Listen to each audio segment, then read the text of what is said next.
اور بلا شبہ یقیناً اللہ نے بنی اسرائیل سے پکا وعدہ لیا اور ہم نے ان میں 12 سردار یا نقیب ذمہ دار مقرر کیے، اور اللہ تعالیٰ نے فرمایا بے شک میں تمہارے ساتھ ہوں، بے شک میں تمہارے ساتھ ہوں اگر تم نے نماز قائم کی اور زکوٰۃ ادا کی اور میرے رسولوں پر ایمان لائے اور انہیں قوت دی یعنی ان کی مدد کی، اور اللہ کو قرض دیا، اچھا قرض یعنی اللہ کے دین کی خدمت میں مال خرچ کیا، تو یقیناً میں تمہارے گناہ ضرور دور کر دوں گا، تمہاری غلطیوں کو معاف کر دوں گا کہ تم یہ کام کرتے رہے، اور یقیناً تمہیں ایسے باغوں میں داخل کروں گا جن کے نیچے نہریں بہتی ہیں۔ پھر جس نے اس کے بعد تم میں سے کفر کیا وہ یقیناً سیدھے رستے سے بھٹک گیا۔ تو گویا ان میں سے کسی ایک چیز کا بھی انکار پھر اللہ سبحانہ وتعالیٰ کی سخت ناشکری ہے۔ پھر اسی طرح جو شخص نماز ادا کرتا ہے وہ اللہ کے ذمے میں ہوتا ہے، وہ اللہ کی حفاظت میں ہوتا ہے۔ رسول اللہ صلی اللہ علیہ وسلم نے فرمایا جس نے صبح کی نماز پڑھی وہ اللہ کے ذمے میں ہے، بس اللہ تم سے اپنی حفاظت کے بارے میں کسی چیز کا مطالبہ نہ کرے، اس لیے کہ جس سے وہ یہ مطالبہ کرے گا یقیناً اسے اپنی پکڑ میں لے کر منہ کے بل جہنم میں پھینک دے گا۔ تو اس لیے جو شخص نماز پڑھتا ہے وہ اللہ کی حفاظت میں ہوتا ہے۔ مثلاً آپ ایک شخص نے صبح فجر کی نماز پڑھی اور ظہر ہونے سے پہلے اس کا انتقال ہو گیا، تو اس نے اپنا آخری فرض پورا کر لیا، وہ اللہ کی حفاظت میں دنیا سے گیا۔ لیکن جس نے نماز ادا نہیں کی، فجر کے وقت سوتا رہ گیا اور خدا نہ خاصہ اسی دن اس کا دنیا سے جانے کا وقت آ گیا، تو وہ اللہ کو کیا منہ دکھائے گا کہ وہ کس نافرمانی کے ساتھ آ رہا ہے۔ پھر جو شخص نماز پڑھتا ہے اللہ تعالیٰ اس سے خوش ہو جاتا ہے۔ نبی صلی اللہ علیہ وسلم نے فرمایا جو مسلمان مرد نماز اور ذکر کے لیے مسجدوں میں پابندی سے حاضر ہوتا ہے اللہ تعالیٰ اس سے ایسے خوش ہوتے ہیں جس طرح مسافر کے گھر والے اس کے گھر واپس آنے پر خوش ہوتے ہیں۔ یعنی اگر کوئی شخص دور دراز کا سفر کر کے سوچیں کوئی آپ کا باہر سے آ رہا ہو، امریکہ سے، لندن سے، تو آپ کو اس دن حال کیا ہوتا ہے؟ وہ بھی کوئی بہت پیارا، آپ کے ماں باپ ہوں یا آپ کے بچے ہوں یا بہن بھائی ہوں، تو آپ سارا دن، بلکہ جب سے پتا چلتا ہے کہ وہ آ رہے ہیں آپ کے دل کے اندر ایک عجیب خوشی ہو جاتی، اور پھر جب وہ پہنچ جاتے ہیں تو آپ کی خوشی کی کوئی انتہا نہیں رہتی۔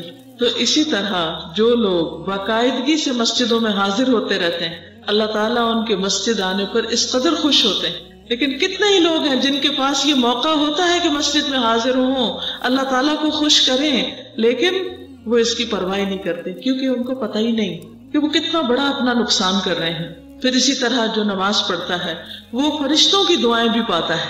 یعنی ہم ہر ایک سے کہتے ہیں میرے لیے دعا کرو، میرے لیے دعا کرو، لیکن جو شخص نماز پابندی سے پڑھتا ہے تو فرشتے بھی اس کے لیے دعا کرتے ہیں۔ رسول اللہ صلی اللہ علیہ وسلم نے فرمایا جب کوئی شخص نماز کے بعد اپنی جائے نماز پر بیٹھا رہتا ہے تو فرشتے اس پر درود پڑھتے رہتے ہیں، فرشتے اس پر درود پڑھتے رہتے ہیں۔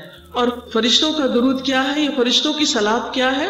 اللہم اغفر لہو، اللہم ارحمہ، اے اللہ اس کو معاف کر دے، اے اللہ اس پر رحم فرما۔ یعنی بعض لوگوں کا حال کیا ہے کہ ادھر سلام پھیرتے ہیں اور چھٹ اسی وقت اٹھ کے بھاگ نکلتے ہیں، نہ آیت الکرسی پڑھتے ہیں، نہ تسبیحات پڑھتے ہیں، نہ کوئی ذکر اذکار کرتے ہیں، نہ کوئی دعا مانگتے، بس ایسا لگتا ہے کہ جیسے انہوں نے کوئی بوجھ سر سے اتارا اور اس سے اٹھ کے پھر چل پڑے، اور دنیا میں ادھر ادھر گپ شپ، لوگوں سے باتیں اور اپنے دل پسند مشغلے وہ شروع کر دیتے ہیں۔ وہ فون اٹھا لیا، ٹیلی ویژن کھول لیا، کچھ اور کرنے لگ گئے، اور کتنا سنہری موقع اپنے ہاتھ سے وہ جانے دیتے ہیں۔ اگر آپ کسی کو پیسے دے کے بھی بٹھائے نا کہ آپ بیٹھ جاؤ اور میرے لیے دعائیں کرتے رہو، تو بھی لوگ پتہ نہیں کس دل سے کریں گے۔ تو یہاں پر آپ دیکھیے کہ کس طرح صرف آپ نے نماز کے بعد کچھ دیر مصلی پہ بیٹھ جانا ہے اور بیٹھ کے ذکر اذکار کرنے اور دعائیں مانگنی۔ جتنی دیر بھی آپ بیٹھے رہیں اتنی دیر فرشتے دعائیں کرتے رہیں گے۔ اسی طرح اگر وہ بیٹھ کر اگلی نماز کا انتظار کرتا رہے تو فرشتے اس پر بھی صلات پڑھتے ہیں، اور ان کی صلات یہی ہے اللہم اغفر لہو، اللہم ارحمہ، اے اللہ اسے معاف کر دے، اے اللہ اس پر رحم فرما۔ کیا ہم سب کو معافی اور رحم کی ضرورت ہے؟ سب کو ہے۔ کس کس کو؟ سب کو، الحمدللہ ہم سب کو ہے۔ تو اس کا طریقہ کیا ہے فرشتوں کی دعائیں لینے کا؟ کہ نماز کے بعد اطمینان سے تھوڑی دیر بیٹھ جائے، اللہ یہ کہ کوئی بہت مجبوری ہو تو آپ کو اٹھ کے بھاگنا پڑے، کبھی سفر ہوتا ہے، کبھی جلدی ہوتی ہے، کبھی کوئی دروازہ ناک کر رہا ہوتا ہے، کسی کو بھوک لگی ہے، کھانا مانگ رہا ہوتا ہے، لیکن اس کی بھی تھوڑی سی اگر انسان پلاننگ کر رہے نا کہ ذرا سے پہلے شروع کر دے تاکہ بعد میں تھوڑی سی کم از کم تسبیحات فاطمہ جو ہے 33 دفعہ سبحان اللہ، 33 بار الحمدللہ، 34 بار اللہ اکبر پڑھ کے تو دعا مانگ لے، تو اتنا کر سکے تو اتنا بھی کر لے. اتنی دیر خود بھی ہم دعا مانگ رہے، فرشتے بھی مانگ رہے. پھر اسی طرح اللہ سبحانہ و تعالیٰ ایسے بندوں پر رحم فرماتے ہیں. سورۃ النور 56 میں اللہ تعالیٰ فرماتے ہیں وَأَقِيمُوا الصَّلَاةَ وَآتُوا الزَّكَاةَ وَأَطِيعُوا الرَّسُولَ لَعَلَّكُمْ تُرْحَمُونَ، اور نماز قائم کرو اور زکوٰۃ ادا کرو اور رسول کا حکم مانو تاکہ تم رحم کیے جاؤ. اور مومن مرد اور مومن عورتیں ان کے بعض کے دوست ہیں، یعنی آپس میں ان کے اندر بہت پیار محبت ہے. مومن عورتوں میں بھی اور مومن مردوں میں بھی آپس میں بہت اچھی انڈرسٹینڈنگ ہے، یعنی وہ ایک دوسرے کے لیے مہربان اور شفیق ہیں. وہ نیکی کا حکم دیتے ہیں اور برائی سے منع کرتے ہیں اور نماز قائم کرتے ہیں اور زکوٰۃ دیتے ہیں اور اللہ اور اس کے رسول کا حکم مانتے ہیں. یہی لوگ ہیں جن پر اللہ ضرور رحم کرے گا، یہ اللہ کا وعدہ ہے. اولئک سیرحمہم اللہ ان اللہ عزیز حکیم، بے شک اللہ سب پر غالب اور کمال حکمت والا ہے. پھر اسی طرح نبی صلی اللہ علیہ وسلم نے فرمایا جب تم میں سے کوئی آدمی نماز کے لیے کھڑا ہوتا ہے تو اللہ تعالیٰ کی رحمت اس کی طرف متوجہ ہو جاتی، وہ اس کی طرف آنے لگتی. یعنی آپ ادھر سے اللہ اکبر کہتے ہیں اور ادھر سے اللہ سبحانہ تعالیٰ کی رحمت آپ کی طرف آنے لگتی، آپ اللہ کی خاص رحمت میں آ جاتے ہیں. اسی لیے نبی صلی اللہ علیہ وسلم اور دیگر انبیاء جب ان پر کوئی پریشانی آتی، کوئی مشکل آتی تو فوراً نماز کی طرف جاتے. پھر اسی طرح گناہوں کی بخشش کا ذریعہ کس طرح ہے؟ نبی صلی اللہ علیہ وسلم نے فرمایا جب بندہ کوئی بھی گناہ کر بیٹھے، ہم سب انسان، ہم سے غلطیاں ہو جاتی، اگر کوئی غلطی ہو جائے چھوٹی ہو یا بڑی ہو، پھر اچھی طرح وضو کر کے کھڑے ہو کر 2 رکعت نماز پڑھے، پھر اللہ سے معافی مانگے تو اللہ تعالیٰ اس کو بخش دیتا ہے. یعنی نماز گناہوں کو جلانے والی، گناہوں کو دھونے والی ہے. پھر آپ نے یہ آیت پڑھی والذین اذا فعلوا فاحشۃ او ظلموا انفسهم ذکروا اللہ، کہ وہ لوگ جب ان سے کوئی بے حیائی کا کام ہو جاتا ہے یا اپنی جانوں پر کوئی ظلم کر بیٹھتے ہیں تو فوراً اللہ کو یاد کرنے لگتے ہیں. تو یہ اللہ کی یاد جو ہے یہ ان کے لیے اللہ کی رحمت لانے کا ذریعہ بن جاتی ہے اور گناہوں کی معافی کا ذریعہ. حمران بن ابان کہتے ہیں کہ ایک مرتبہ ہم عثمان رضی اللہ تعالیٰ عنہ کے پاس تھے، انہوں نے پانی منگوا کر وضو کیا. جب وضو سے فارغ ہوئے تو مسکرانے لگے اور فرمایا کیا تم جانتے ہو کہ میں کیوں مسکرا رہا ہوں، میں کیوں خوش ہو رہا ہوں؟ پھر انہوں نے یاد کیا کہ ایک مرتبہ رسول اللہ صلی اللہ علیہ وسلم نے بھی اسی طرح وضو کیا تھا جیسے میں نے کیا، پھر آپ بھی مسکرائے تھے جیسے میں مسکرایا. یعنی مجھے وہ وقت یاد آ گیا ہے. جس سے پتہ چلتا ہے کہ صحابہ کرام نے صرف حدیثوں کو لفظاً نہیں روایت کیا بلکہ عملی طور پر روایت کیا. اور پھر آپ نے فرمایا، یعنی حضور صلی اللہ علیہ وسلم نے، کیا تم جانتے ہو کہ میں کیوں مسکرا رہا ہوں؟ ہم نے عرض کیا اللہ اور اس کا رسول ہی بہتر جانتے ہیں کہ آپ اس وقت کیوں مسکرا رہے ہیں. آپ نے فرمایا جب بندہ وضو کرتا ہے اور کامل وضو کر کے نماز شروع کرتا ہے اور کامل نماز پڑھتا ہے، یعنی پوری طرح رکوع سجدہ ہر چیز ادا کرتا ہے، تو اپنی نماز سے اس طرح نکلتا ہے جیسے کہ ماں کے پیٹ سے گناہوں سے پاک نکلا تھا. یعنی اچھی طرح وضو کرے کہ کوئی حصہ خشک نہ رہے، سارے اعضاء دھوئے جو دھونے چاہیے، صحیح طرح مسح کرے اور پھر اس کے بعد نماز پوری پڑھے تو وہ ایک طرح سے سارے اپنے گناہ جھاڑ کے آ جاتا ہے، انسانوں کا بوجھ ہلکا ہو جاتا ہے. رسول اللہ صلی اللہ علیہ وسلم نے فرمایا جب مسلمان بندہ اللہ کی رضا حاصل کرنے کے لیے نماز پڑھتا ہے تو اس کے گناہ اسی طرح جھڑ جاتے ہیں جس طرح درخت کے پتے جھڑتے ہیں. سوکھے درخت کے پتے بھی سے ایک ایک کر کے گرتے چلے جاتے ہیں. رسول اللہ صلی اللہ علیہ وسلم نے یہ بھی فرمایا کہ بندہ جب نماز کے لیے کھڑا ہوتا ہے تو اس کے سارے گناہ لا کر اس کے کندھے پہ رکھ دیے جاتے ہیں. یعنی کھڑے ہوئے یہاں رکھ دیے گئے، جب وہ رکوع کرتا ہے تو وہ نیچے گر جاتے ہیں، سجدہ کرتا ہے تو وہ اس سے جھڑ جاتے ہیں. تو اس طرح وہ اس بوجھ سے آزاد ہو جاتا ہے. پھر وہ مشہور حدیث بھی آپ کو یاد ہوگی کہ حضور صلی اللہ علیہ وسلم نے یہ فرمایا تھا کہ اگر کسی شخص کے دروازے پر نہر جاری ہو، یہ آپ کے بھی دروازے پہ نہر ہے یہاں، اور وہ روزانہ اس میں 5 مرتبہ نہائے، آپ تو شاید ایک بار بھی نہیں اس میں ڈبکی لگائے ہوں گے، تو فرمایا کہ تمہارا کیا گمان ہے، تمہارا کیا خیال ہے کہ کیا اس کے بدن پر میل کا کچھ بھی حصہ باقی رہے گا؟ آپ یوں سمجھیں کہ دن میں 5 دفعہ آپ شاور کرنے جاتے ہیں، یعنی پورا نہاتے ہیں جا کے، ایک دفعہ بھی نہا لے تو ایسے احساس ہوتا ہے صاف ہے. فرمایا یہی حال 5 نمازوں کا ہے. یہی حال 5 نمازوں کا ہے. اللہ تعالیٰ ان کے ذریعے گناہوں کو مٹا دیتا ہے. یعنی جیسے 5 دفعہ شاور لیا ایسے 5 دفعہ سارے گناہ انسان کے جھڑ گئے اور وہ بالکل ہلکا پھلکا ہو کر صاف ستھرا ہو کر بستر میں جاتا ہے رات کو سونے کے لیے. اور اگر نماز نہیں پڑھتا تو گناہوں کی پوٹلی ساتھ لے کے جاتا ہے اور اسی بوجھ کے ساتھ اٹھتا ہے اور وہی بوجھ لے کے دنیا کے کام کاج کرتا ہے اور اس طرح یہ نجاست بڑھتی چلی جاتی. قرآن مجید سورۃ ہود 114 میں اللہ تعالیٰ فرماتے ہیں وَأَقِمِ الصَّلَاةَ طَرَفَيِ النَّهَارِ وَزُلَفًا مِّنَ اللَّيْلِ إِنَّ الْحَسَنَاتِ يُذْهِبْنَ السَّيِّئَاتِ ذَلِكَ ذِكْرَىٰ لِلذَّاكِرِينَ. اور دن کے دونوں سروں پر اور کچھ رات گزرنے پر نماز قائم کرو، یعنی فجر، مغرب، عشاء. بلا شبہ نیکیاں برائیوں کو دور کر دیتی ہیں. ان الحسنات یذہبن السیئات، یہ ایک یاد دہانی ہے ان لوگوں کے لیے جو اللہ کو یاد رکھنے والے ہیں. یعنی جو لوگ اللہ سے محبت کرتے ہیں، اللہ کو یاد کرتے ہیں، انہیں چاہیے کہ ان نمازوں کی پابندی کریں، کیونکہ برائیاں کرتے ہی رہتے ہیں تو ان کو ساتھ ساتھ صاف کر دینا چاہیے. جیسے آپ ہر روز گھر صاف کرتے ہیں، ہر روز کرتے ہیں نا. کسی طرح آپ یہ تو نہیں کہتے کہ آج تو صفائی کی ضرورت ہی نہیں. جو سلیقہ مند خواتین ہوتی وہ ایک دن بھی نہیں جانے دیتی. پھر اسی طرح روزانہ پیش آنے والے فتنوں کا کفارہ. اچھا یہ فتنے کیا ہوتے ہیں؟ آپ اچھا بھلے اٹھے، ٹھیک ٹھاک، آپ کا موڈ اچھا تھا، آپ کچن میں کام کر رہے تھے کہ اتنے میں بچہ آیا، اس نے فریج کھولا اور ہاتھ مارا اور دودھ کا دیگچا گرا دیا. اب آپ کیا کریں گے؟ کیا کریں گے اس وقت؟ خاموش رہیں گے؟ کچھ نہیں کہیں گے اس کو؟ ہو سکتا ہے وہ چھوٹا سا معصوم بچہ جس کو سمجھ ہی کوئی نہیں کہ یہ اگر اس کو میں نے پکڑ کے اس طرح کیا تو نیچے گر کے سب تباہی ہو جائے گی. تو آپ کیا کرتے ہیں؟ آپ کبھی تو ڈانٹتے ہیں اور کبھی مار بھی دیتے ہیں. نماز کے لیے تو آپ 10 سال تک نہیں مار سکتے، تو دودھ گرنے پر کتنا نقصان ہو جاتا ہے کہ آپ مارنا شروع کر دیتے ہیں بچوں کو. کئی مائیں بڑی ظالم ہوتی ہیں، چھوٹی چھوٹی بات پر بچوں کی چمڑی ادھیڑ دیتی. غصہ کسی اور پہ ہوتا ہے، نکالتی بچوں کا. یہ ظلم میں آتا ہے، ظلم. اس کی اجازت نہیں ہے. یہ نہیں کہ وہ ہمارے بچے ہیں تو ہم اب کلی اختیار ہیں، وہ اللہ کے مخلوق ہے، اللہ کے بندے ہیں. ان پر اگر ظلم زیادتی کی تو دیکھنی پڑے گی. اب یہ جو ہم نے ظلم کر لیا، اب کیا کریں؟ پھر اس کے بعد کبھی ایسا ہوتا ہے کہ آپ کام کر رہے ہوتے ہیں، کوئی کھانا بنا رہے ہیں، میاں نے آ کے کہا جلدی کرو جلدی کرو، آپ کو غصہ آ جاتا ہے، آپ 2 باتیں سنا دیتے ہیں اور زیادتی کر جاتے ہیں. اب بعد میں آپ کا غصہ ٹھنڈا ہوتا ہے تو آپ کو شرمندگی ہوتی ہے کہ میں نہ ہی بولتی تو اچھا تھا. اتنے میں تھوڑی دیر میں گھر کا دروازہ کھٹکتا ہے، کوئی مہمان آ جاتے ہیں تو آپ اندر جا کے کہتے ہیں لوگ پھر آ گئے ہیں وہ آج. اب یہ آپ کو نہیں کہنا چاہیے تھا لیکن آپ نے کہہ دیا. پھر اسی طرح ہمسایوں کے بچے نے کوئی چیز پھینکی اپنے گھر سے، وہ آ کے توڑا اس نے آپ کے گھر میں کچھ. تو یہ جتنی بھی چیزیں چھوٹی موٹی دن میں سارا دن ہوتی ہیں نا، اور ہم سے غلطیاں ہو جاتی ہیں، بد اخلاقی پہ اتر آتے ہیں، زیادتی پہ اتر آتے ہیں.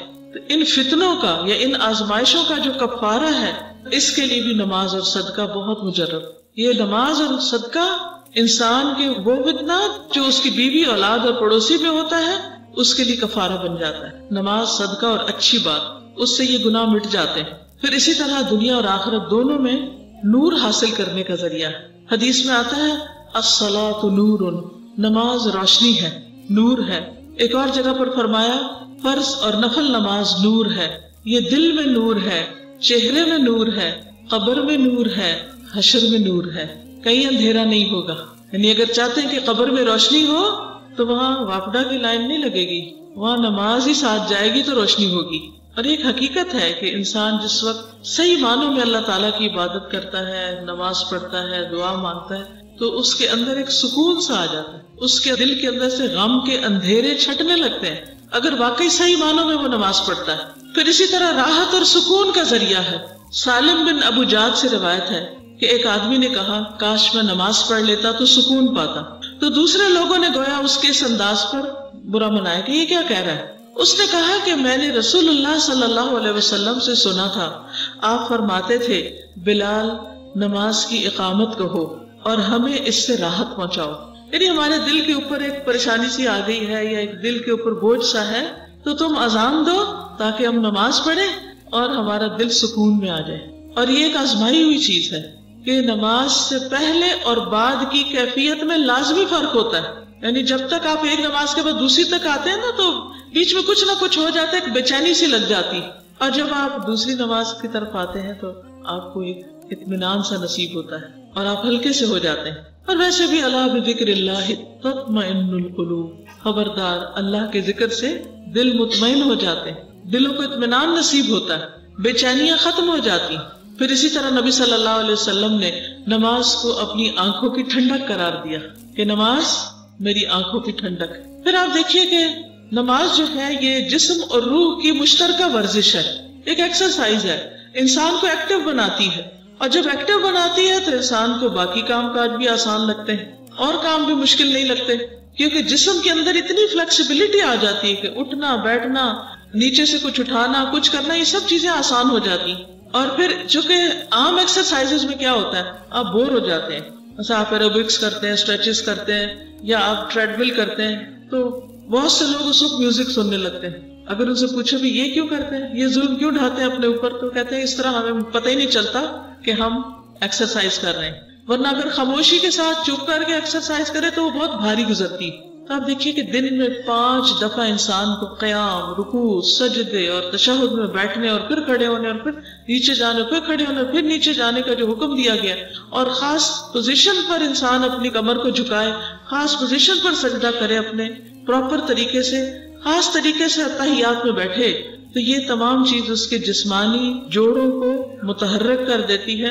اور جب جوڑ حرکت کرتے ہیں تو ساتھ ہی انسان کے جو پھیپھڑے اور جو اس کا ڈائجسٹو سسٹم ہے اور سرکولیٹری سسٹم ہے، وہ سارے بھی حرکت میں آ جاتے ہیں، کیونکہ ایک پوری باڈی جو ہے اس کے اندر ایک ہیٹ آ جاتی ہے. اور دوسری طرف اللہ سبحانہ وتعالیٰ کی جو عبادت ہے یا اللہ کا ذکر ہے وہ بھی ساتھ جاری رہتا ہے، جس سے دل کو اطمینان ہوتا ہے. پھر انسان حشاش بشاش اور خوش مزاج ہو جاتا ہے. نبی صلی اللہ علیہ وسلم نے فرمایا، شیطان تم میں سے ہر ایک آدمی کی گردن پر جب وہ سو جاتا ہے 3 گرے لگا دیتا ہے. جو سوتا ہے تو شیطان ناٹس لگاتا ہے گردن پہ اور ہر گرہ پہ پھونک مارتا ہے. کیا کہتا ہے؟ ابھی رات بڑی لمبی ہے.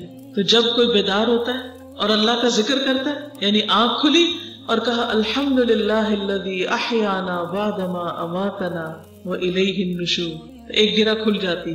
جب وضو کرتا ہے تو 2 گرے کھل جاتی ہیں. جب نماز پڑھ لیتا ہے تو ساری گریں کھل جاتی. تو یہ جو جنات اور جادو، ان سب چیزوں کا بھی حل یہی ہے، انسان شیطان کے تسلط اور جنات کے تسلط سے آزاد ہونے کے لیے کثرت سے نماز پڑھے. فرمایا وہ صبح کو حشاش بشاش خوش مزاج اٹھتا ہے، یعنی اس کے ریلیشن شپ بھی دوسروں کے ساتھ پھر اچھے ہونے لگتے ہیں.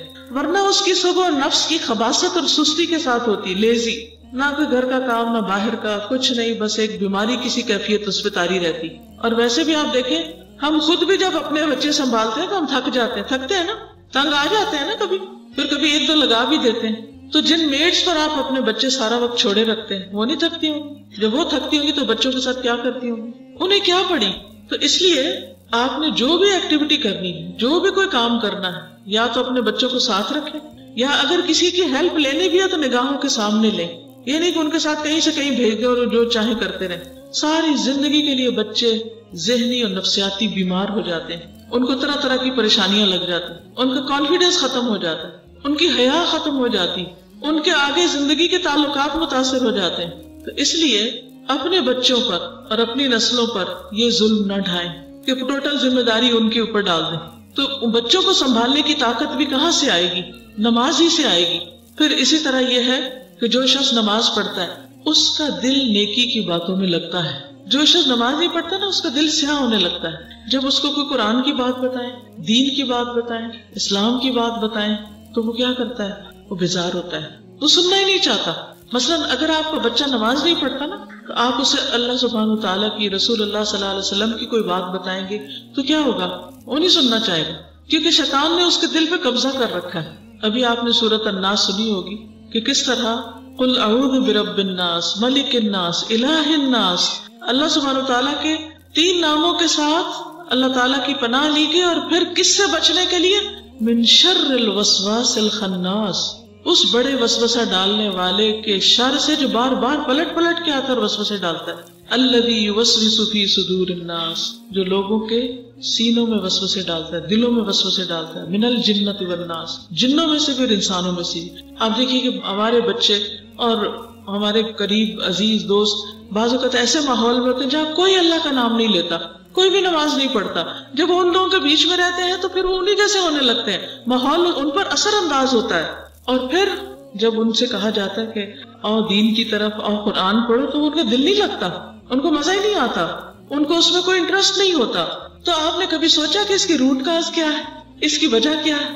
اس کی وجہ یہ ہوتی ہے کہ وہ ہر وقت اللہ سے غافل کرنے والے ماحول میں ہوتے ہیں. تو اس لیے بحیثیت ماں ہماری ذمہ داری بنتی ہے کہ چھوٹے ہوتے ہی بچوں کو اس طرف لے آئیں، تاکہ شروع سے ان کو نماز کی عادت ہو جائے، اور بڑے ہو کر پھر وہ جہاں بھی ہو انہیں پیچھے سے بار بار کہنا نہ پڑے، وہ خود ہی ادا کرنے والے ہوں. پھر آپ دیکھیے کہ ہمارے بچے جب یونیورسٹیز میں، کالجز میں، مختلف اداروں میں جاتے ہیں تو ہمیں بڑی فکر ہوتی ہے کہ یہ کہیں کسی غلط کمپنی میں، کسی ڈرگز میں نہ پڑ جائیں، یا کہیں لڑکیوں میں نہ انوالو ہو جائیں، یا کسی بے حیائی فحاشی کے کام میں نہ چلے جائیں. کتنا فکر ہوتا ہے ماں باپ کو، باہر بچہ پڑھنے کے لیے بھیج رہے ہیں، یونیورسٹی میں بھیج رہے ہیں، کیا بنے گا. تو اس سے آپ تو نہیں روک سکتے کیونکہ آپ تو ہر وقت ساتھ نہیں ہیں. آپ نے ان کے ساتھ کون سا ہتھیار دیا ہے، کیا چیز ساتھ دے رہے ہیں کہ وہ اس سارے شر سے محفوظ رہیں؟ نماز. اللہ تعالیٰ فرماتے ہیں ان الصلاۃ تنہی عن الفحشاء والمنکر ولذکر اللہ اکبر واللہ یعلم ما تصنعون. بے شک نماز بے حیائی اور برائی سے روکتی ہے، اور یقیناً اللہ کا ذکر سب سے بڑا ہے، اور اللہ جانتا ہے جو کچھ تم کرتے ہو. تو گویا اگر آپ نے ان کو نماز کا پابند بنا دیا تو وہ جہاں مرضی پھر چلے جائیں، پھر آپ کو فکر نہیں ہوگی، کیونکہ آپ ان کو روکنے والے نہیں، ان کی نماز ان کو روکنے والی بن جائے گی. کہ ان کو جب وہ برے طرف جانے لگیں گے تو وہ سوچیں گے ہائے میں تو نماز پڑھتا ہوں، یا اگر گئے اور نماز کا وقت ہو گیا تو وہ اس سے نکل آئیں گے. ورنہ کون اٹھائے گا ان کو وہاں سے، ان بری مجلسوں سے اور فحش گفتگو سے اور بے حیائی کی جگہوں سے کون اٹھائے گا؟ نماز ہی تو اٹھائے گی. اٹھو بندے اللہ اکبر ہو گئی، چلو نماز کے لیے. تو وہ سلسلہ ٹوٹ جائے گا نا اگر کسی برائی کی طرف جانے بھی لگے، کیونکہ نشہ کر کے بھی کوئی نماز نہیں پڑھ سکتا، تو وہ نشے سے رک جائیں گے کہ نہیں میں تو نماز پڑھتا ہوں. تو اس لیے اگر حقیقی معنوں میں ہم نمازیں قائم کرنے لگے، اپنی زندگی میں اس کی پابندی کرنے لگے، تو بہت سی خرابیاں خود بخود ختم ہو جائیں. اور پھر اللہ تعالیٰ ساتھ ہی فرماتے ہیں واللہ یعلم ما تصنعون، اللہ کو سب پتا ہے جو بھی تم کرتے ہو. پھر اسی طرح یہ ہے کہ نماز کی ادائیگی انسان کو برے اخلاق سے روکتی ہے. اللہ تعالیٰ فرماتے ہیں ان الانسان خلق ہلوعا اذا مسہ الشر جزوعا واذا مسہ الخیر منوعا الا المصلین الذین هم علی صلاتهم دائمون. بلا شبہ انسان تھوڑ دلا بنایا گیا، بڑے چھوٹے دل والا، چھوٹی سی بات مائنڈ کر جاتا ہے. جب اسے کوئی تکلیف پہنچتی ہے تو گھبرا اٹھتا ہے، پینک ہو جاتا ہے. جب مال ملتا ہے تو بخیل ہو جاتا ہے، سب اپنے پہ خرچ کرنا چاہتا ہے، دوسروں کو نہیں دینا چاہتا. سوائے ایکسپٹ فار نماز ادا کرنے والوں کو، ان کے دل نرم رہتے ہیں، پھر وہ اللہ کی مخلوق پہ خرچ بھی کرتے ہیں، ان کے دل مضبوط ہو جاتے ہیں.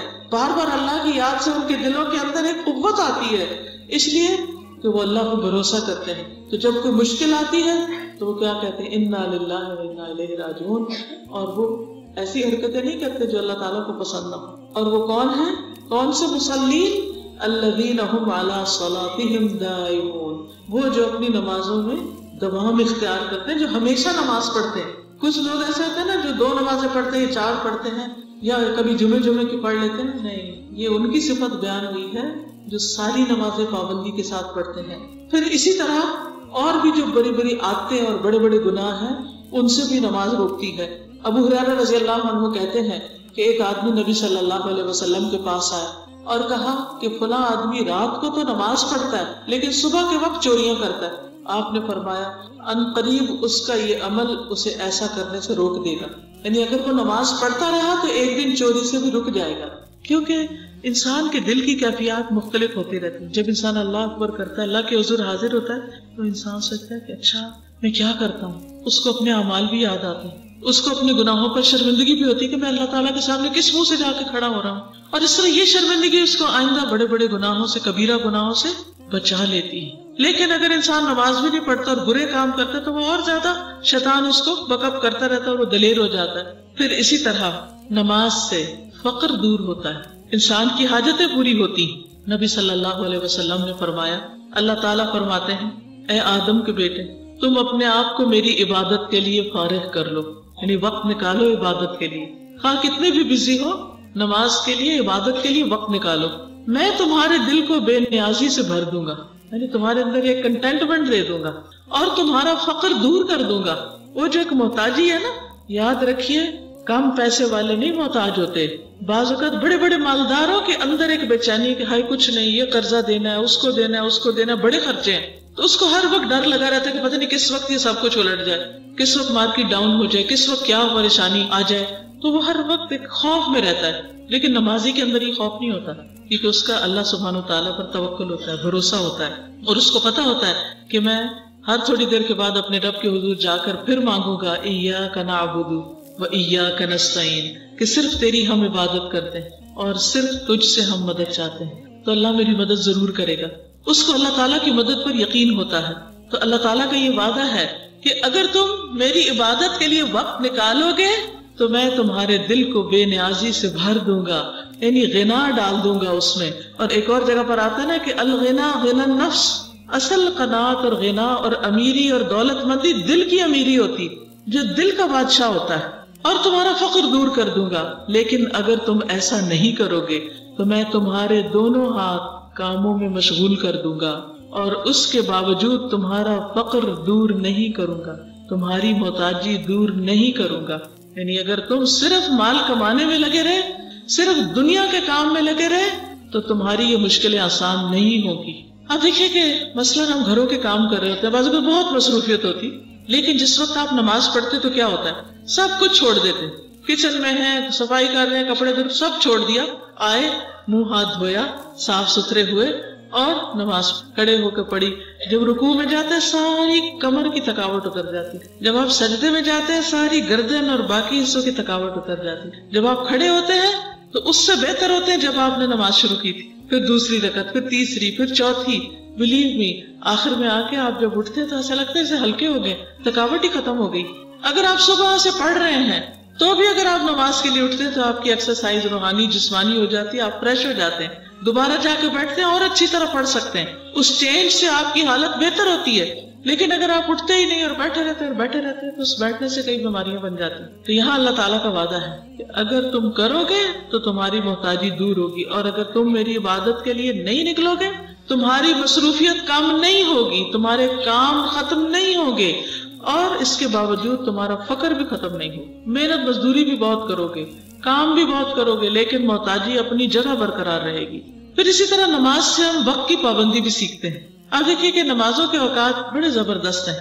ایک وہ وقت ہے جب سورج نکلتا ہے تو اس سے پہلے نماز پوری کرنی. تو آپ کو ایک ٹارگٹ دے دیا گیا، ڈیڈ لائن جیسے ہوتا ہے نا، کاموں کی ڈیڈ لائن مقرر کرتے ہیں، ڈیڈ لائن دے دی گئی، اس سے پہلے پورا کرنا ہے. آپ ہر صورت سورج نکلنے سے کافی دیر پہلے اٹھتے ہیں، کم از کم گھنٹہ، تاکہ آرام سے نماز پڑھ سکیں اور دعائیں وغیرہ پڑھ سکیں.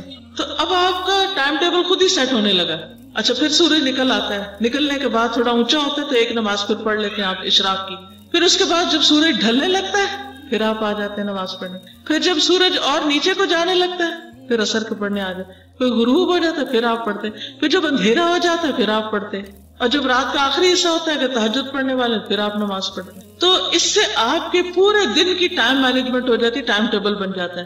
آپ اپنے ضروری کاموں کو ہر نماز کے ساتھ باندھ سکتے ہیں. فجر پڑھ کے میں نے یہ کرنا ہے، ظہر کے ساتھ یہ کرنا ہے، عصر کے بعد یہ کرنا ہے، مغرب کے بعد یہ کرنا ہے، عشاء کے بعد سو جانا ہے. تو ہر مسلمان کا ٹائم ٹیبل اللہ تعالیٰ نے بنا دیا ہے. اور پھر جس نماز کے ساتھ جو آپ کام باندھ لیتے ہیں، چاہے کوئی پڑھائی ہے، گھر کا کام ہے، یہ کچھ اور ہے، تو آپ کے پاس فارغ وقت بھی پھر نکل آتا ہے، آپ آرام بھی کر پاتے ہیں. تو اس لیے وقت کی پابندی انسان کو نمازوں سے ہی آتی.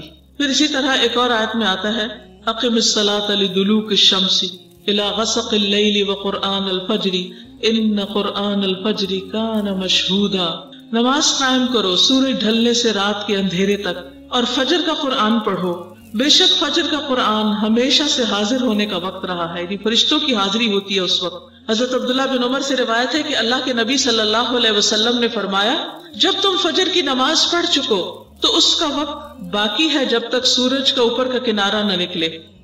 پھر جب تم ظہر کی نماز پڑھ چکو تو اس کا وقت عصر کی نماز تک، اور جب تم عصر پڑھ چکو تو اس کا وقت سورج کے زرد ہونے تک، جب مغرب پڑھ چکو تو اس کا وقت شفق کے غروب ہونے تک، اور جب تم عشاء کی نماز پڑھ چکو تو اس کا وقت آدھی رات تک ہوتا ہے. کل کسی نے پوچھا تھا عشاء کا وقت کب تک ہوتا ہے، تو کئی لوگ کہتے ہیں نا فجر کی نماز سے پہلے تک. نہیں، آدھی رات تک. جیسے 12 بجے عام طور پہ ہمارے یہاں آدھی رات کہلاتی ہے. تو آپ اندازہ کر سکتے کہ سورج کب غروب ہوا، کب نکلا، تو اس کے ٹوٹل گھنٹے کر کے آدھا کر لیں آپ. اس کے بعد اگر آپ پڑھتے ہیں تو پھر نماز قضا ہو جاتی.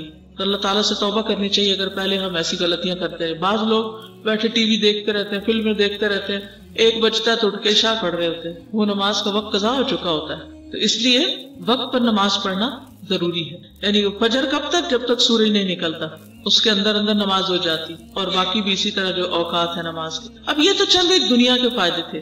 اب نماز پڑھنے کے اور فائدے بھی ہیں, اور وہ آخرت کے فائدے ہیں جو ہمارا ہمیشہ ہمیشہ کا ٹھکانہ ہے. نماز پڑھنے والے اللہ تعالیٰ کے ساتھ ایک کامیاب تجارت کر رہے ہیں, بہت بڑا بزنس کر رہے ہیں, جس کا پروفٹ ان کو آخرت میں جا کے ملے گا. اللہ تعالیٰ فرماتے ہیں ان الذین یتلون کتاب اللہ, بے شک وہ لوگ جو اللہ کی کتاب کی تلاوت کرتے ہیں, وَأَقَامُوا الصَّلَاةَ, اور نماز قائم کرتے ہیں, وَأَنفَقُوا مِمَّا رَزَقْنَاهُمْ سِرًّا وَعَلَانِيَةً, اور جو رزق ہم نے انہیں دیا ہے اس میں سے کھلے چھپے خرچ کرتے ہیں, دکھا کے بھی چھپا کے بھی دیتے رہتے ہیں. یرجون تجارتا لن تبور, وہ ایسی تجارت کی امید رکھتے ہیں جو کبھی بھی برباد نہ ہوگی. ایسا بزنس ہے جس کا ڈاؤن فال ہے ہی نہیں, ایسی تجارت, ایسا کاروبار کہ جس میں صرف نفع ہے, جس کے آخر میں صرف پروفٹ ہی پروفٹ ہے. دنیا میں کوئی آپ کو گارنٹی نہیں دیتا, کوئی دے ہی نہیں سکتا کہ یہ بزنس تم کرو تو ضرور تم کو فائدہ ہوگا. فائدہ بھی ہو سکتا ہے, نقصان بھی ہو سکتا ہے. تو بابرکت لوگ وہ ہوتے ہیں جو جہاں بھی ہوں, جس حال میں بھی ہوں, لوگوں کے لیے, دین اور دنیا کے لیے نفع بخش ہوتے ہیں, خیر و بھلائی کا باعث ہوتے ہیں. عیسیٰ علیہ السلام کے بارے میں آتا ہے نا قرآن مجید میں, وَجَعَلَنِي نَبِيًّا وَجَعَلَنِي مُبَارَكًا أَيْنَمَا كُنتُ, کہ اللہ نے مجھے نبی بنایا اور میں جہاں بھی ہوں مجھے بہت برکت والا بنایا. ابن قیم الجوزیہ اس آیت کی تفسیر میں کہتے ہیں یعنی اللہ نے مجھے خیر کی تعلیم دینے والا, اپنی طرف بلانے والا, اور اپنی یاد دلانے والا, اور اپنی اطاعت کی ترغیب دینے والا بنایا, یعنی لوگوں کو اللہ کی طرف بلایا. تو ایسا آدمی بابرکت ہوتا ہے کہ جو لوگوں کی زندگی میں ایک ویلیو ایڈ کرے, کہ ان کو دنیا سے کاٹ کے رب والا بنا دے, ربانی بنا دے, ان کا رخ زمین کی حقیر چیزوں سے اٹھ کر اوپر کو جائے, بلندیوں کی طرف جائے, اس کے مقاصد بلند ہوں. تو وہ کہتے ہیں کہ جس شخص میں یہ صفات نہ ہو وہ برکت سے خالی ہوتا ہے. وہ برکت سے خالی ہے. کون سی صفات؟ کہ لوگوں کو خیر کی تعلیم, خیر سے مراد صرف قرآن کی تعلیم نہیں, قرآن تو خیر ہے ہی ہے, اس کے علاوہ بھی خیر و بھلائی, دین دنیا سے متعلق جو بھی خیر و بھلائی ہے وہ دوسروں کو سکھانا, اللہ کی طرف بلانا, اللہ کی یاد دلانا لوگوں کو. کہتے ہیں کہ جس شخص میں یہ صفات نہ ہو وہ برکت سے خالی ہوتا ہے, اور اس سے ملاقات اور مجلس بے برکت ہو جاتی ہے.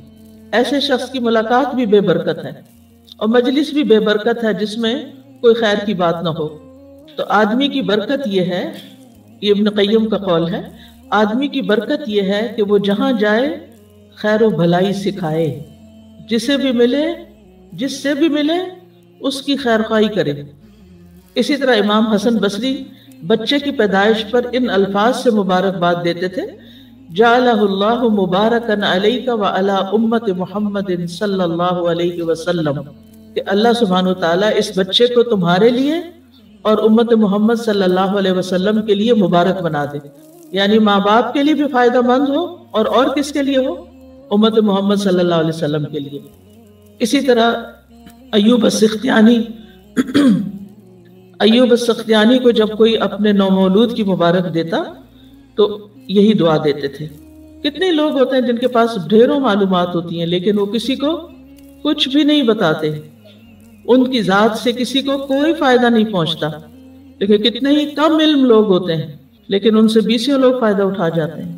تو ہم میں سے ہر شخص اپنے لیے اپنے آپ سے پوچھے, یہ غور و فکر اب ہوگا آپ کا, یعنی اس بات کو میری سن کر اب آپ کا غور و فکر کیا ہوگا کہ میں اس جگہ موجود ہوں, میں یہاں کسی کو کیا خیر پہنچا سکتی ہوں, میں اپنے گھر میں ہوں تو گھر والوں کو کیا خیر پہنچا سکتی ہوں, میں اپنی والدہ کے پاس جا کر بیٹھی ہوں تو ان کے لیے کیا خیر کی بات کر سکتی ہوں, ان کو کیا فائدہ پہنچا سکتی ہوں, میں اپنے بہن بھائیوں کے درمیان ہوں تو ان کو کیا فائدہ پہنچا سکتی ہوں, میں اپنے روم میٹس کے ساتھ ہوں ان کو کیا فائدہ پہنچا سکتی ہوں.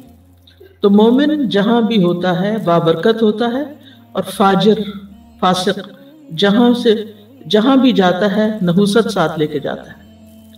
تو میں آپ کو پھر غور و فکر کی دعوت دوں گی۔ آج کا لیسن اس طرح سنیے کہ آپ اس کے بعد پھر سے جا کر تنہائی میں غور و فکر کریں گے کسی بھی عملی نقطے پر جو آپ کو یہاں بتایا جائے گا۔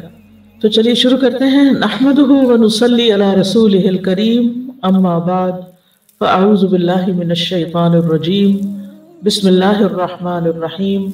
رب اشرح لی صدری ویسر لی امری واحلل عقدۃ من لسانی یفقہوا قولی۔ الحمد للہ الذی خلق الانسان وسواہ وعلمہ وکرمہ وفضلہ واستخلفہ، لا الہ الا اللہ وحدہ لا شریک لہ، یخلق ما یشاء ویختار۔ ہر قسم کی حمد اللہ کے لیے ہے جس نے انسان کو پیدا کیا اور اسے درست بنایا اور تعلیم دی اور اسے عزت اور فضیلت دی اور اسے خلیفہ بنایا۔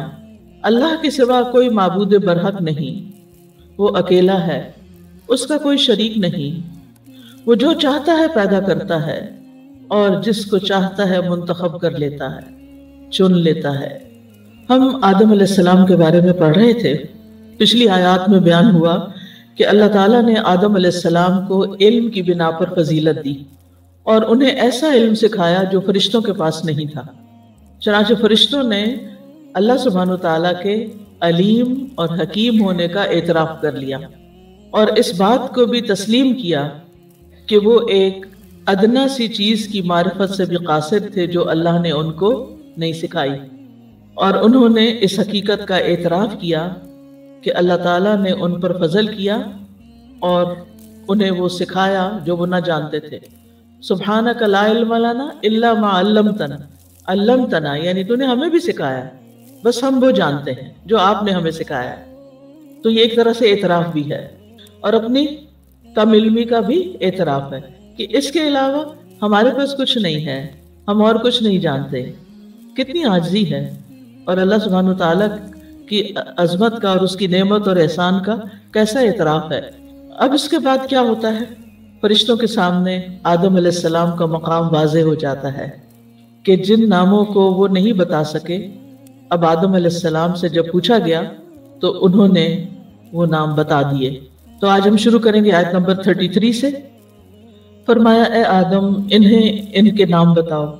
پھر جب اس نے انہیں ان سب کے نام بتا دیے تو فرمایا کیا میں نے تمہیں کہا نہ تھا کہ بے شک میں آسمانوں اور زمین کے غیب جانتا ہوں، اور میں جانتا ہوں جو کچھ تم ظاہر کرتے ہو اور جو کچھ تم چھپاتے ہو۔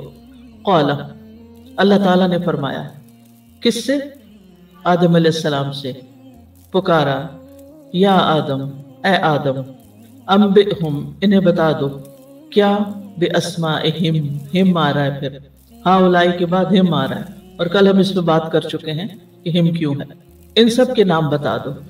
تو جو ہی آدم علیہ السلام کو حکم ملا تو انہوں نے فرشتوں کو ان تمام چیزوں کے نام بتا دیے جو بہت ساری تھیں، جن کی طرف اللہ تعالیٰ نے اشارہ کیا تھا، اور بغیر کسی غلطی کے سب کچھ بتا دیا۔ یعنی جو علم اللہ نے آدم علیہ السلام کو علم الاسماء سکھایا تھا وہ انہوں نے اچھی طرح محفوظ کیا ہوا تھا، اور اللہ تعالیٰ کے پوچھنے پر انہوں نے وہ سارے کا سارا بتا دیا۔ اب جو ہی وہ سارے نام آدم علیہ السلام نے بتائے تو فرشتے حیران رہ گئے کہ آدم کے پاس اتنا علم ہے۔ آپ علم والوں سے متاثر ہوتے ہیں نا؟ اگر ایک بچہ بھی آپ سے زیادہ اچھا قرآن پڑھ سکتا ہو، زیادہ صورتیں اس کو آتی ہوں، کراس ریفرنسنگ کر سکتا ہو، ترجمہ بھی جانتا ہو، تو آپ کی آنکھیں کھلتی جاتی ہیں، حیرانی بڑھتی جاتی ہے، اور آپ کو لامحالہ اعتراف کرنا پڑتا ہے۔ اب آپ اس چھوٹے سے بچے کی بھی قدر کرنے لگتے ہیں۔ کیوں؟ کیونکہ اس کے پاس علم زیادہ ہے، اور اگر رمضان آئے تو آپ اس کو اپنے آگے کھڑا کرتے ہیں کیونکہ وہ آپ سے زیادہ قرآن جانتا ہے، وہ آپ کو تراویح پڑھا سکتا ہے۔ تو یہ ایک قدرتی سی بات ہے کہ جس کے پاس علم ہو پھر وہ اس علم کا اظہار بھی کرے، اس علم سے کسی کو فائدہ بھی پہنچائے، وہ معلومات دوسروں تک پاس آن بھی کرے، تو لازمی طور پر اس شخص کی ایک عزت، ایک تعریف اور ایک بڑائی کا احساس کہ یہ ہم سے بہتر ہے وہ دل میں پیدا ہوتا ہے، اگر دل بھی فرشتوں کی طرح ہو، ورنہ بہت سے لوگ تو شیطان کی طرح حسد کا شکار ہو جاتے ہیں اور کوئی نہ کوئی اس کے اندر خامی ڈھونڈ لیتے ہیں، اپریشیٹ کرنے کی بجائے کوئی نہ کوئی تنقید کا پہلو کہیں سے کوئی نقطہ نکال کے ڈھونڈ ڈھانڈ کے خوب بدنام کرنا شروع کر دیتے ہیں۔ تو فرشتوں کا یہ طرز عمل بہت ہی بہترین طرز عمل ہے کہ انہوں نے اعتراف کر لیا۔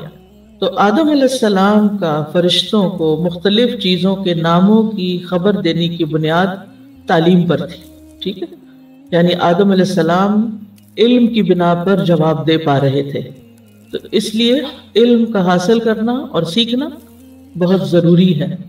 بہت سے لوگ ایک اس طرح کا شکوہ کرتے رہتے ہیں، ایک احساس کمتری کا شکار رہتے ہیں، ہر جگہ گلا شکوہ کرتے ہیں، ناراض رہتے ہیں اپنے آپ سے بھی، لوگوں سے بھی، کوئی ہمیں پوچھتا نہیں، کوئی ہماری قدر نہیں کرتا، کوئی ہماری تعریف نہیں کرتا، کوئی ہم سے محبت نہیں کرتا، ایسا ہوتا ہے نا، خاص طور پہ ینگ بچوں کے اندر جو ابھی کسی منزل تک نہیں پہنچے ہوتے، تیاری کے فیز میں ہوتے ہیں۔ تو کیا اس طرح کرتے رہنے سے لوگ آپ کی طرف متوجہ ہو جائیں گے، آپ سے خوش ہو جائیں گے، آپ کی بے چارگی پر ترس کھا کر آپ سے محبت شروع کر دیں گے؟ کیا خیال ہے؟ آپ کی عزت شروع کر دیں گے کہ اس بیچارے کو بڑا گلا ہے کہ کوئی اس کی عزت دے گا، چلو میں ہی کر دیتی ہوں۔ ایسے کوئی کرتا ہے؟ نہیں۔ شکایتیں کرنے سے، گلے کرنے سے، شکوے کرنے سے، اپنی مصیبتوں کا رونا روتے رہنے سے کبھی حالات نہیں بدلتے۔ جس کسی کو بھی ایسے مسائل کا سامنا ہے، جس کسی کو بھی ایسی شکایتیں ہیں اپنے گھر والوں سے یا باہر والوں سے یا کہیں بھی کام جہاں وہ کام کرتا ہے، جاب کرتا ہے، کہ لوگ اس کی قدر نہیں کرتے، اس کو کیا کرنا چاہیے؟ بجائے اس کے کہ وہ لوگوں سے ایسی توقعات رکھے اور ایک مصیبت بھری زندگی گزارے، اس سے توجہ کرنی چاہیے اپنی ذات کی طرف اور اپنے اندر قابلیت پیدا کرنی چاہیے۔ اس سے سب کچھ چھوڑ کر اپنے اوپر فوکس کرنا چاہیے۔ اوروں کی غلطیاں اور اوروں کی خامیاں ڈھونڈنے کی بجائے اپنی غلطیوں کا اعتراف کر کے، اپنی کمی کوتاہی کا اعتراف کر کے اپنے اندر قابلیت پیدا کرنی چاہیے۔ یعنی اگر تم کچھ چاہتے ہو تو پھر کیا کرو؟ اگر اپنا لوہا منوانا چاہتے ہو تو پھر کیا کرو؟ گلے شکوے چھوڑ کر علم حاصل کرو۔ آدم علیہ السلام کو عزت ملی تھی، شرف ملا تھا علم کی بنیاد پر۔ فَلَمَّا أَنبَأَهُمْ بِأَسْمَائِهِمْ، پھر جب انہوں نے یعنی آدم علیہ السلام نے ان کو یعنی فرشتوں کو بتا دیے بِأَسْمَائِهِمْ ان کے نام، جن چیزوں کے بھی نام کہے گئے تھے بتانے کے لیے، قال، تو اللہ تعالیٰ نے فرمایا، أَلَمْ أَقُلْ لَكُمْ، کیا میں نے تم سے کہا نہ تھا، إِنِّي أَعْلَمُ غَيْبَ السَّمَاوَاتِ وَالْأَرْضِ، کہ میں آسمانوں اور زمین کے غیب جانتا ہوں۔ یعنی آدم علیہ السلام کے چیزوں کے نام بتانے میں ایک حکمت تھی، یعنی آدم علیہ السلام کو زمین کا خلیفہ بنانے میں ایک حکمت تھی، اور یہاں پھر آدم علیہ السلام سے نام پوچھ کر اور ان کے آگے بتانے میں بھی ایک حکمت تھی۔ یعنی اللہ تعالیٰ نے آدم علیہ السلام کو کیوں کہا کہ یہ سب بتائیں، تاکہ فرشتے اس بات کو اور اچھی طرح جان لیں کہ اللہ تعالیٰ کا ہر فیصلہ حکمت پر مبنی ہے اور اللہ تعالیٰ کا علم کامل ہے، اور اللہ تعالیٰ جانتا ہے کہ آدم میں کچھ ایسی چیزیں ہیں جن کی بنا پر انہیں فضیلت دی جا رہی ہے، اور دوسرے یہ کہ اللہ تعالیٰ غیب جانتے ہیں، عالم غیب السماوات والارض، اور غیب سے مراد ہر وہ چیز ہے جو ہم سے اوجھل ہو، جس کا ہم مشاہدہ نہ کر سکتے ہوں۔ تو ہمارا رب ان سب چیزوں کو بھی جانتا ہے جنہیں ہم نہیں جانتے، جنہیں ہم دیکھ نہیں سکتے، وہ ہماری نگاہوں سے اوجھل ہیں۔ اب یہاں پر یہ کیوں کہا گیا کہ میں آسمانوں اور زمین کے غیب جانتا ہوں؟ یہ کہنا کافی نہیں تھا کہ میں آسمانوں اور زمین کی چیزوں کو جانتا ہوں، کیونکہ جب غیب جانتا ہے اللہ تو پھر حاضر بھی جانتا ہے، یعنی جو چھپا ہوا جانتا ہے، چھپی ہوئی ہر چیز کو جانتا ہے، تو وہ ظاہر کی ہر چیز کو کیوں نہیں جانتا؟ تو اس لیے یہاں پر غیب کا خاص طور پر ذکر کیا گیا، انی عالم غیب السماوات والارض، یعنی نہ صرف یہ کہ آدم علیہ السلام کو شرف دینے کی وجہ جانتا ہوں، بلکہ آسمانوں اور زمین کے بھی سارے راز جانتا ہوں۔ اور پھر اللہ تعالیٰ نے اپنے علم کے بارے میں تاکیداً یہ بات کہی، کیونکہ اس سے پہلے اللہ تعالیٰ نے فرما دیا تھا انی عالم ما لا تعلمون، اس وقت بس اتنا سا جواب دیا گیا۔ پھر ان کو حقیقت میں تمام چیز کا مشاہدہ کرا کے عملی طور پر مثال پیش کر کے آدم علیہ السلام کی، اور انہیں ایک تجربے سے گزار کر ان کے سامنے ظاہر کر کے پھر مزید اچھی طرح قائل کر دیا گیا، اور فرشتے قائل بھی ہو گئے۔ تو وضاحت کر دی گئی کہ قال الم اقل لکم، میں نے پہلے یہ نہیں کہا تھا، تاکہ فرشتے اچھی طرح جان لیں کہ کائنات میں جو کچھ ہو رہا ہے اس کی ساری حکمتیں، ساری مصلحتیں اللہ تعالیٰ جانتا ہے، اور صرف اللہ ہی جانتا ہے۔ حتیٰ کہ اللہ کے مقرب ترین فرشتے بھی اللہ سبحانہ و تعالیٰ کے اس علم میں اس کے شریک نہیں۔ کس علم میں؟ علم الغیب میں۔ یہ بھی ایک بڑا اہم نقطہ ہے جاننے کا کہ علم الغیب کا مالک